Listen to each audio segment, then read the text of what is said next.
Alô, bom dia, tudo bem? Aqui é Alexandre Rangel novamente do canal Primeira Opinião. E hoje a gente vai falar um pouquinho a respeito da Tempus Veritatis. O que significa, né? O que significa esse nome, Tempus Veritatis?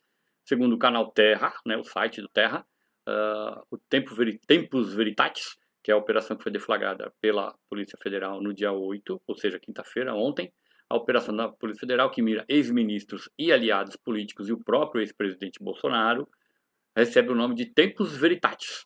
Segundo a PF, a Polícia Federal, trata-se de uma expressão em latim que significa hora da verdade.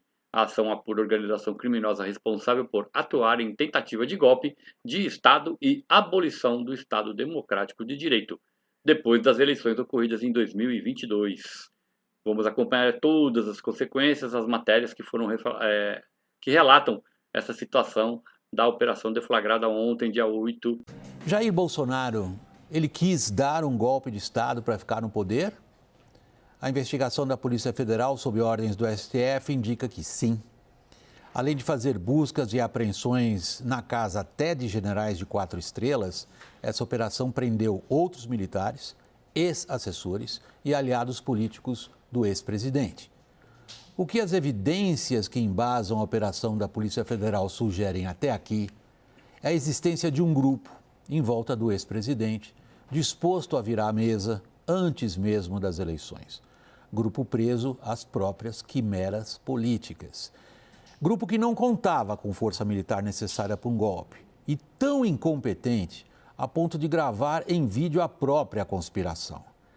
Até aqui, a investigação não produziu material para descrever as cadeias de comando, nem o que seria um roteiro detalhado de golpe, mas revela uma extensão muito maior do que já se presumia da contaminação política nos altos comandos das Forças Armadas, que acabaram se opondo aos planos até aqui ainda nebulosos de como anular eleições, fechar instituições e manter Bolsonaro no poder contra a vontade do eleitor. A investigação está suficientemente embasada, porém, para esburacar a tese de mera perseguição política da oposição, mesmo considerando o papel excepcional do STF e a sequência de operações da Polícia Federal atingindo políticos de oposição. O estrago para Bolsonaro, esse já era antecipado. Cresce a probabilidade de que ele acabe sendo preso. Inelegível já está. Bom dia, Megali. A novidade aqui é que o ex-presidente Jair Bolsonaro também foi alvo da operação da Polícia Federal. Eu conversei agora cedo com o próprio ex-presidente Jair Bolsonaro. Ele está em sua casa em Angra dos Reis e me disse que a polícia foi lá, apreendeu celulares de assessores dele e pediu que ele entregasse o passaporte. Ele não estava com o documento e a polícia deu 24 horas para que ele entregue o passaporte. O ex-presidente disse que não sabe direito o que está acontecendo, que estava buscando se inteirar, que sabe que foram muitas operações, sabe o que está na imprensa, Valdemar Costa Neto como alvo, general Augusto Heleno, general Braga Neto, o coração militar do seu governo, sendo alvo dessa operação da Polícia Federal, que diz apurar a tentativa de golpe de Estado no Brasil. Portanto, Bolsonaro também como alvo, Megali. Então, portanto, foi em Angra, Mônica, é isso? Em Angra? Ele está em Angra até hoje, ele está em Angra e ele diz, o que ele me disse? Ele falou, a polícia chegou aqui e apreendeu o celular do Tércio, assessor dele, assessor da família, e pediu que ele entregasse o passaporte. Ele disse que estava sem o passaporte, deram 24 horas para ele entregar o passaporte. Ele disse que está tentando falar com os advogados, a polícia chegou e, enfim, como sempre chega cedo, pede os documentos que precisa, e ele agora está tentando se inteirar. Ele diz, palavras do ex-presidente, que saiu há mais de um ano no governo e segue sofrendo uma perseguição implacável, entende isso como uma perseguição, e ele diz, me esqueçam, já não estou mais governando o Brasil. Então, agora, acabei de desligar, escrevi uma reportagem, botei na Folha, entrei aqui, Folha de São Paulo, entrei aqui na rádio e assim estamos na apuração ainda, Sheila. E estamos tentando descobrir. É vocês me ligando e eu aqui me trocando para entrar. Mônica, é que o fato de o Bolsonaro estar nessa operação, ser um dos alvos, né, de busca e apreensão, é uma bomba atômica, né? Mas a gente não pode esquecer também que ainda faltam 2 nomes para aparecer entre os mandados de prisão preventiva. Porque, por enquanto, a gente tem o Felipe Martins e a gente tem o Marcelo Câmara. O Marcelo Câmara, se eu me lembro bem, ele é uma espécie de ajudante de ordens do ajudante de ordens. Ele trabalhava lá, ele fazia um trabalho parecido com o do Mauro Cid. né, no gabinete do presidente. Ele é militar, né, também, e foi detido em Brasília. Então, por enquanto, a gente tem esses 2 nomes, mas são 4 mandados de prisão, né, João Pedro? Faltam 2 ainda pra gente descobrir contra quem foram. O Câmara era número 2, né, na linha ali do Cid, né? Era isso, né, ligado ao JP? Cid, exatamente. Ligado ao Cid. Ô, Mônica, vamos só repetir essa informação sobre Jair Bolsonaro. É o mandado de busca e apreensão em Angra. Aí você falou apreensão de celulares? Mais de um celular? Olha só, Sheila, a minha informação não está vindo da polícia. A minha informação está vindo do ex-presidente Jair Bolsonaro, que também não tem os detalhes, se foi um mandado contra ele, se não foi. O que ele diz é o seguinte: a Polícia Federal chegou na casa dele, foi buscar o celular de um de seus assessores, Tércio Arnaud Tomás, que já tinha sido alvo da operação anterior, determinou que ele também entregasse o passaporte. Agora, bom, já que vocês tocaram no assunto aí, a gente tem que falar. Vamos falar do oficial do Exército que desmaiou após virar alvo da Polícia Federal em ação que mira o Bolsonaro. Os caras são tão... Eles são tão viris, né? Eles são tão machos, mas não aguenta uma operação da Polícia Federal. É impressionante isso. Vamos mostrar a cara aqui do milico que desmaiou. Eu não acreditei quando vi essa notícia. Oficial do Exército desmaia após virar alvo da Polícia Federal em ação que mira o Bolsonaro. Tá aqui, ó, Tenente Coronel Guilherme Marques de Almeida. Bonitinho e específico. Parece com o Mauro Cid também. Durante a Operação Tempus Veritatis, realizada nesta quinta-feira, 8 de fevereiro, pela PF, um oficial do Exército desmaiou ao ser abordado pelos agentes policiais que cumpriam o mandado expedido pelo ministro Alexandre de Moraes do STF. O tenente-coronel Guilherme Marques de Almeida, agora detalhe para o papel que ele cumpria no Exército.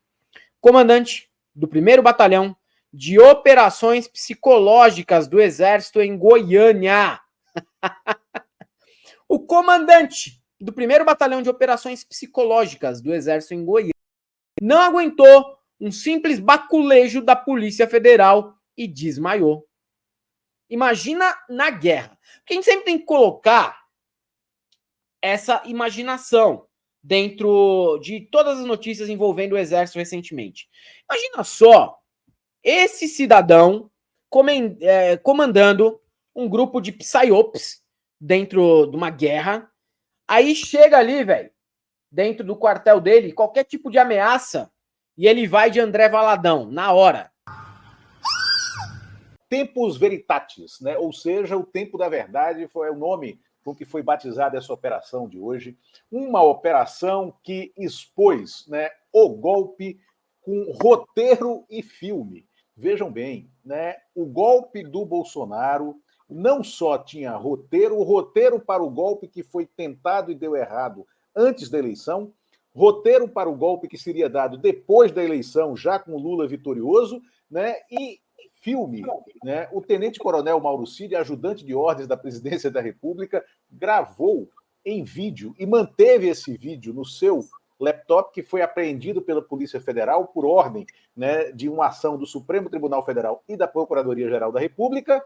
E esse filme está guardado, mas serviu de base para a operação de hoje. É o relato que você tem, que nós temos, né, dessa operação é fantástico. Aqui está um pouco pequeno, esse é o trecho, né, do texto em que se fala já da existência desse filme, né, aonde se narra a postura de um presidente da República que no mandato dizia que queria o apoio de todos, né, que estavam ali, ministro da Defesa, chefe do GSI, ministro da Justiça, né, outros assessores, que queria que todos os 23 ministros o apoiassem. Ouviu relatos de que eles estavam monitorando ministros do Supremo Tribunal Federal, sobretudo Alexandre de Moraes, mas também Gilmar Mendes, fazendo monitoramento do Alexandre de Moraes, que estavam buscando inconsistências no processo eleitoral brasileiro, sobretudo nas urnas eletrônicas, mas não encontravam essas inconsistências. Ainda assim, estavam nutrindo o ecossistema da mídia digital deles, né? Da mídia digital deles e da mídia tradicional, que os apoiou também nessas tentativas de golpe, né? Para tensionar a sociedade. Se falou também, o ministro-chefe do GSI, né, general Augusto Heleno, contou claramente, com todas as palavras, nessa reunião gravada, que a ABIN estava infiltrada nas campanhas dos opositores. Né? E aí a gente tem uma troca de mensagens entre eles, é uma operação realmente riquíssima, um PowerPoint com os melhores momentos, né, dessa delação, dessas investigações, que tem o Bolsonaro como centro. O Bolsonaro está à porta da cadeia nas próximas operações. Tempus Veritatis dá um quê meio de prepotência, aquela prepotência da Polícia Federal na hora de botar o nome na galera, mas essa foi uma cutucada boa, porque pelo jeito mudou um pouco ali o dizer ali, né, que o Bolsonaro gostava tanto de repetir, né, conhecereis a verdade e ela te encarcerará, que tal? Boa. Não sei se o pessoal aí evangélico vai gostar da gente mexendo com o versículo bíblico, mas boa, gostei. Nem sabia que era versículo. Então, me conta aí. Vamos lá, então, a Tempus Veritatis, né, essa mega operação aí que a gente, da Polícia Federal, que dominou completamente o nosso noticiário do dia, né? E foram aí previstas 33 buscas e apreensões, 48 medidas cautelares e 4 prisões preventivas, que era Felipe Martins, ex-assessor especial do Bolsonaro, que era o assessor para assuntos internacionais, vamos colocar assim, Marcelo Câmara, que também é coronel do Exército e também assessor especial do Bolsonaro, ou seja, temos 2 pessoas bem próximas ao Bolsonaro, e além deles, teve aí mais 2 militares, o Bernardo Romão Correia Neto e o Rafael Martins de Oliveira. Daí tem uma coisa que eu queria destacar aqui, que essas 4 prisões aí foram as 4 prisões preventivas decretadas pela Tempus Veritatis. Acabou rolando aí pelo menos mais uma prisão no decorrer da operação, que não estava prevista como prisão preventiva, mas acabou rolando em flagrante. Literalmente uma prisão em flagrante de ninguém mais, ninguém menos que Valdemar Costa Neto, né? O presidente do PL, Partido Liberal, lá, partido do Bolsonaro. A gente tem até o videozinho aí de logo que aconteceu, do pessoal da Band, né? Jornal da Band, contando logo o que aconteceu. Vamos ver. Vamos ver. O jornalismo da Band acaba de confirmar que o presidente do PL, do Partido Liberal, Valdemar da Costa Neto, foi preso na operação de hoje da Polícia Federal. Informação confirmada pelo nosso repórter de Brasília, Túlio Amâncio. Valdemar Costa Neto, presidente do partido, do ex-presidente Jair Bolsonaro, que segundo as primeiras informações que se tem até aqui, teve ali a presença dos policiais federais em casa e estava sob posse de uma arma. Ainda não há informações exatamente o motivo da prisão de Valdemar Costa Neto. Sabe-se que ele é citado, então, nessas investigações como presidente do partido que teria financiado ações para questionar, para tentar minar o resultado das eleições presidenciais. Ele, como presidente do partido, chegou a levar informações na imprensa, nas entrevistas, né, questionando o resultado das eleições. O próprio Partido Liberal entrou com ação questionando o resultado das eleições, por isso ele foi colocado ali no centro das investigações da operação de hoje da Polícia Federal. É isso. Isso aí é bom a gente lembrar, né, que o PL, o Partido Liberal, ele teve esse papel de questionar as urnas e, na época, foi inclusive julgado como litigância de má-fé e o partido foi multado em 23 milhões. E daí, por causa disso, aparentemente o Valdemar estava aí sofrendo essa busca e apreensão e daí depois a gente teve aí confirmação de que foi por causa de porte ilegal de arma. Ele estava com uma arma ilegal, ele acabou sendo preso em flagrante. Nem era a intenção prender ele, mas acabou preso do mesmo jeito. Malandro demais se atrapalha, né?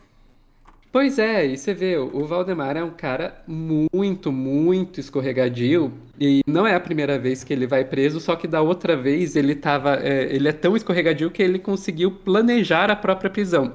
Esse caso aí acho que não foi planejado, não. Não é todo dia que é o dia do caçador, né? Tem dia que eles viram caça.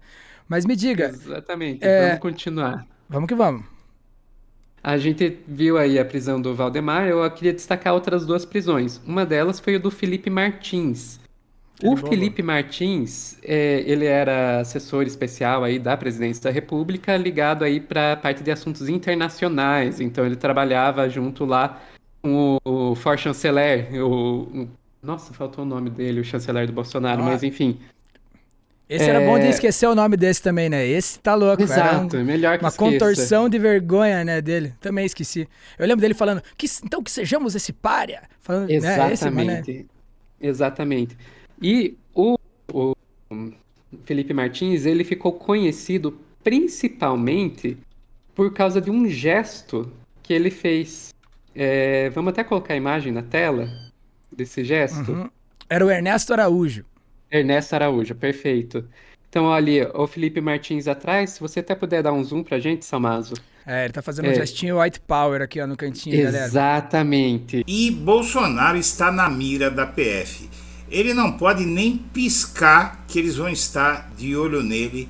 E a decisão de confiscar o passaporte dele tem relação com o plano de fuga, suposto plano de fuga de Bolsonaro, que foi flagrado pela PF. Saída recente de Bolsonaro do Brasil sem passaporte é alerta para a Polícia Federal. A defesa de Bolsonaro informou Alexandre de Moraes em dezembro viagem à Argentina usando a carteira de identidade.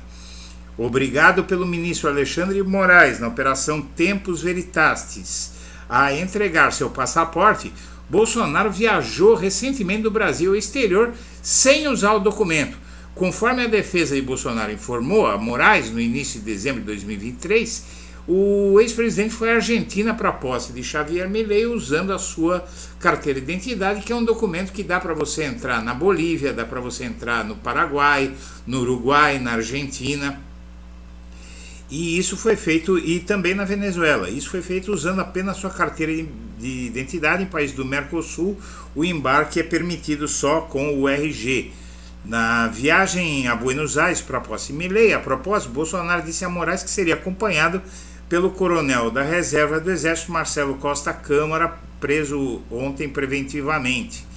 O peticionário estará acompanhado pelo coronel Marcelo Costa Câmara, dizia a defesa do Bolsonaro ao STF. E tanto Moraes quanto a PF têm a convicção de que, acuado, Bolsonaro pode fugir do Brasil com destino aos Estados Unidos ou algum país com o qual não haja acordo de extradição. O fato é o seguinte, minha amiga, meu amigo.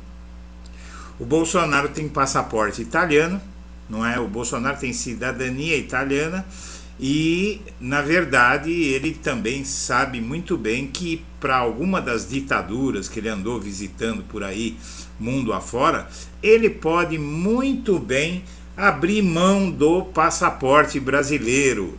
Então aí a Polícia Federal está de olho e Bolsonaro passa a ser vigiado 24 horas por dia. O Bolsonaro está sendo tratado pelo sistema de justiça da forma adequada, quer dizer, face aos direitos, à Constituição, né?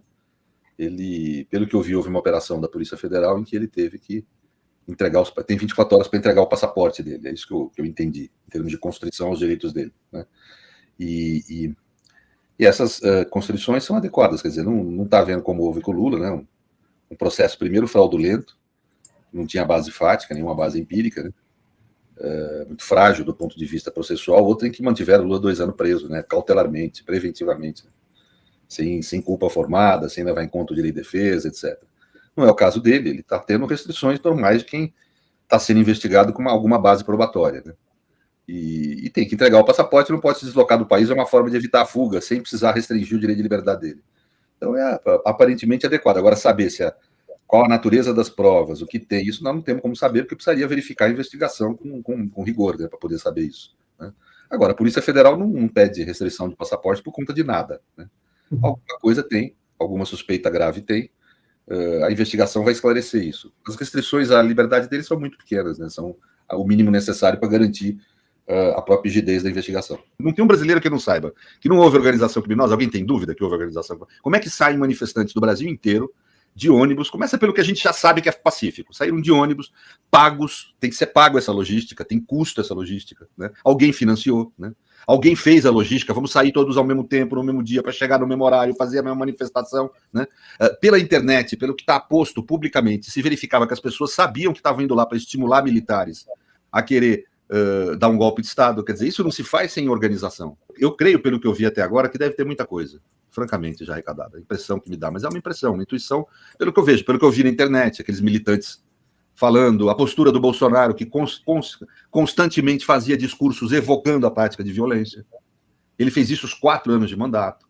Todo um iter que houve no caminho das coisas, manifestações em frente aos quartéis, que obviamente, por que não era em frente ao legislativo, as manifestações? Como são normalmente manifestações democráticas. O que iam fazer em frente ao quartel? Porque queria golpe. Queria que os militares saíssem dali com seus tanques e fossem até o Palácio do Planalto derrubar o presidente, ou fortalecer, no caso, então, o presidente. Né? Depois teve as tentativas, que ninguém mais fala, né, das tentativas de terrorismo no aeroporto de Brasília, na fonte de energia elétrica da capital federal. Né? Ou seja, você teve tentativas de atos de terrorismo, explosão de bombas, né, em ambientes que afetavam, vamos dizer, a logística de funcionamento da capital federal. E logo depois tem o 8 de janeiro, que foi uma espécie de ápice. Né? Então, me parece que tudo isso indica claramente a existência. E 8 de janeiro, com ônibus, com estrutura material, financiamento, tudo isso indica claramente a existência de uma organização criminosa, ou seja, a materialidade do delito. Né? Me parece que já está comprovado, são fortes, pelo menos, os indícios de haver uma materialidade do delito. O fato criminoso houve tentativa de golpe, etc. Aí, quem que foram os agentes? Então, num primeiro momento, o que fez corretamente, está tudo até agora indo nos trilhos, gente. Identificou quem executou, os que estavam ali na internet, os tontos que foram lá falar, né? Ó, nós estamos aqui para dar golpe. Pronto, pegou esses caras que estavam no 8 de janeiro, que declararam publicamente que estavam ali para dar golpe, etc. e tal, pegaram esse conjunto de provas, fizeram investigação, demonstraram a materialidade do delito, a autoria está mais do que demonstrada. Eu vi, esses processos são poucos, eu vi. A autoria está mais do que demonstrada, né, pelo que eu vi na internet, não tem dúvida, né? Acusaram essa gente, deram o direito de defesa, deixaram o processo terminar, o Supremo condenou já alguma delas, apenas graves. Correto isso. Não tem o que falar no plano da constitucionalidade de um Estado democrático de direito. Foi uma defesa da democracia feito nos quadrantes dos direitos humanos e dos direitos fundamentais. É assim que as coisas têm que funcionar no país. Ninguém foi preso preventivamente. Houve um erro. As prisões preventivas que estão ainda ocorrendo desses manifestantes. Isso é um equívoco. Tinha que ter soltado todo mundo para deixar para o mundo claro que as pessoas estão sendo condenadas dentro dos quadrantes dos direitos humanos. Esse é uma falha, um calcanhar de Aquiles que essa operação tem, a gente tem que falar. Né? Não devia ter mantido as pessoas presas. Elas tinham que ter sido presas como foram em 8 de janeiro para evitar o golpe, é correto ter prendido, mas um tempo depois deveria ter solto. Eu estou sendo aqui bem claro, inclusive no que eu vejo de erros. Agora, não há modo de defender a democracia sem erros humanos de quem defende. Também isso. Isso não se trata de exceção, de medidas de exceção, como as que foram praticadas, por exemplo, contra Lula e contra Vacari, que se forjavam processos crimes, como a gente vê hoje, fraudavam processos crimes para poder pôr gente na cadeia sem nenhum critério. Esse caso não foi assim, porque a prisão foi correta no dia 8 de janeiro.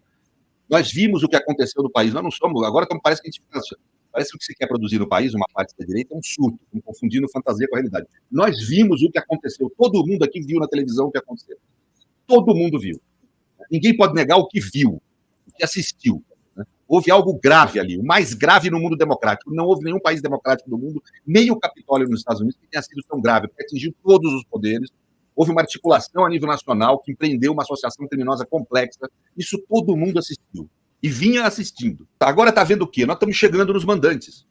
A polícia e o sistema de justiça estão chegando nos mandantes. Da forma adequada, Bolsonaro está solto, está todo mundo solto. Né? Quer dizer, e tem que ser assim mesmo que as coisas são. Tem que ser preso depois de uma decisão terminativa com direito de defesa, para o mundo não falar nada, inclusive. Porque senão isso tem backlash. Isso no direito constitucional tem nome, a reação a abusos autoritários. Chama backlash. Nós vamos ter backlash da extrema-direita no mundo e da articulação política deles.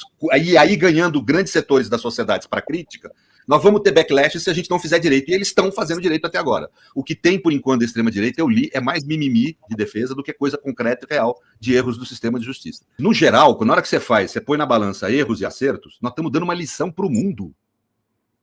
Os Estados Unidos da América está passando, isso eu falo com base, eu frequento o meio acadêmico internacional, né, na área do direito, hoje em dia principalmente europeu, mas frequentei por um tempo norte-americano, tenho contatos e relações lá, né? Eu posso afirmar, os Estados Unidos estão passando uma vergonha mundial na defesa da sua democracia. Eu posso dar exemplos aqui, o que está acontecendo com Trump nos processos. Né? Há uma grande queixa no meio acadêmico norte-americano falando que o sistema não está funcionando. Trump fez um discurso que provocou uma violência. Não é que havia potencialidade de provocar violência. Não, provocou de fato uma violência. E esse troço está andando morno, quieto, caído no sistema de justiça americano. Está sendo apurado, mas está indo de uma forma muito ineficiente face ao que costuma ser a justiça americana quando o réu ao investigado não tem a importância do Trump. Então isso está chamando a atenção do mundo inteiro, falando que a democracia americana não está sabendo se defender de um ataque muito evidente que houve ali no Capitólio, né?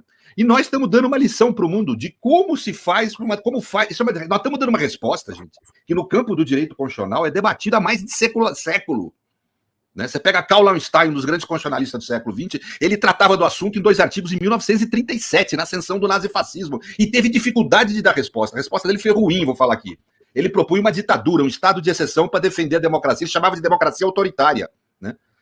Tem gente que citou em jurisprudência que ele usava o termo democracia defensiva. Não, isso é um termo do pós-Segunda Guerra Mundial. Ele usava o termo democracia autoritária mesmo. Quer dizer, ele suprimia direitos. Não estamos conseguindo fazer a defesa da democracia do Brasil dentro do sistema de justiça, não por atos do executivo, como propunha Lauenstein, né? Nós estamos fazendo com observação dos direitos dentro do devido processo legal. É uma lição que o judiciário brasileiro está dando para o mundo de como se defende uma democracia dentro de certos parâmetros. Nós temos que ter noção, a gente brasileiro é gozado, a gente transita entre, às vezes, um excesso de arrogância, né, Joaquim?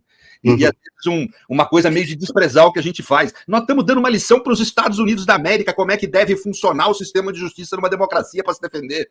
Nós estamos dando uma demonstração para o mundo, isso é um case global que nós